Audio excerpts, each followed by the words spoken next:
সুপ্রিয় শিক্ষার্থীবৃন্দ, আসসালামু আলাইকুম রহমতুল্লাহ। সবাইকে স্বাগত জানাচ্ছি আজকের গুরুত্বপূর্ণ একটা টপিক। আমরা সমন্বয় দাখিলার ম্যাথমেটিক্যাল টার্মগুলো অথবা জাবেদাগুলো নিয়ে আমরা আজকের ভিডিওটি। আমি আছি তোমাদের সাথে জমির স্যার। সমাধান করা যাক। আমাদের একটা প্রশ্ন আছে, আমরা প্রথমেই বলে রাখি সমন্বয় দাখিলার ক্ষেত্রে আমাকে দুটো জিনিস মনে রাখতে হবে। রেওয়া মিলে যদি সম্পত্তি দেওয়া থাকে তাহলে সেই ক্ষেত্রে জাবেদাটা হয় খরচের। একটু করে আমি লিখে রাখি, রেওয়া মিলে যদি সম্পদ থাকে তাহলে জাবেদা হয় কিসের ভাইয়া? খরচের হবে। আর রেওয়া মিলে যদি তোমার দায় থাকে তাহলে জাবেদা হবে ভাইয়া কিসের বলো তো? আয়ের হবে। আবারও বলছি, রেওয়া মিলে সম্পদ থাকলে জাবেদা হয় খরচের, আর রেওয়া মিলে খরচ থাকলে জাবেদা হবে সম্পদের।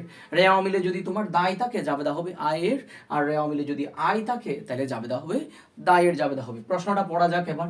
রেওয়া মিলে সোমবারের উদ্বৃত্ত। আমরা সবাই জানি সোমবার মানে হচ্ছে মণিহারি। সোমবার মানে কি বলতো ভাইয়া? মণিহারি।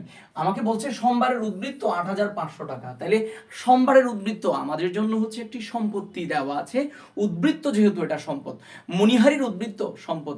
মণিহারি খরচ বললে তখন খরচ সেটা, আর মণিহারির উদ্বৃত্ত, সোমবারের উদ্বৃত্ত, সাপ্লাইজের উদ্বৃত্ত, স্টেশনারির উদ্বৃত্ত, তাহলে এটা হচ্ছে প্রতিষ্ঠানের জন্য সম্পদ। আমাকে বলছে সোমবার খরচ শূন্য দেখায়, তার মানে সোমবার খরচ নাই। তাইলে সেই ক্ষেত্রে হিসাবকাল শেষে যদি হাতে ৩০০০ টাকার সোমবার থাকে তাহলে আমাকে বলছে নিচের কোন জাবেদাটি সঠিক হবে? ভাইয়া, রেওয়া মিলের সম্পদ আছে ৮৫০০ টাকা, বছর শেষে সম্পদ আছে ৩০০০ টাকা। তাইলে বলো তো কত টাকা খরচ হয়েছে? আমরা বলবো ৫৫০০ টাকা খরচ হয়েছে। ৮৫০০ টাকা থেকে ৩০০০ টাকা চলে গেলে তাহলে ৫৫০০ টাকা খরচ হয়েছে। তাইলে এই ৫৫০০ টাকা খরচের জাবেদা দিতে হবে। ভাইয়া কিসের জাবেদা? খরচের জাবেদা। আমরা প্রথমেই অপশন খুঁজবো, তাহলে অপশনের মধ্যে অ্যান্সার হবে না, ডি অ্যান্সার হবে না, কারণ আমাদের অ্যামাউন্টটা হবে কত টাকার বলো তো? যে ৫৫০০ টাকার জাবেদা হবে। এখন ভাইয়া জাবেদাটা কিসের হবে? যেহেতু রেওয়া মিলের সম্পত্তি দেওয়া আছে, জাবেদাটা হবে খরচের জাবেদা। তাহলে রেওয়া মিলে যদি সম্পদ থাকে জাবেদা কিসের হয় ভাইয়া বলো তো? খরচের জাবেদা হয়। তো খরচের জাবেদা কি? আমরা জানি খরচের পরিমাণ বাড়বে, সোমবার খরচ ডেবিট, সোমবার হিসাব ক্রেডিট। আছে কিনা দেখো।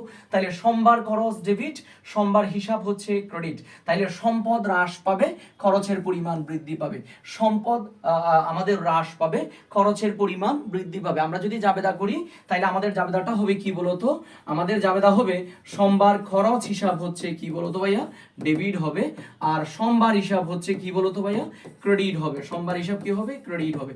তার মানে ব্যয়ের পরিমাণ কি পেয়েছে? বৃদ্ধি পেয়েছে। তাহলে ব্যয়ের পরিমাণ বৃদ্ধি পেয়েছে এবং সম্পদের পরিমাণ কি পেয়েছে? সম্পদের পরিমাণ হ্রাস পেয়েছে। আশা করি সবাই বুঝেছেন। আমরা আবারও বলছি, রেওয়া মিলের সম্পদ থাকলে জাবেদা হয় খরচের, রেওয়া মিলে খরচ থাকলে জাবেদা হয় সম্পদের। আমাদের এখানে সম্পদ দেওয়া আছে, আমরা খরচের জাবেদা দিয়েছি। এই যে বছরের শুরুতে ৮৫০০ টাকা সম্পত্তি, বছর শেষে ৩০০০ টাকা সম্পত্তি, বাকিগুলো কই গেল? খরচ হয়েছে। আশা করি সবাই বুঝেছেন।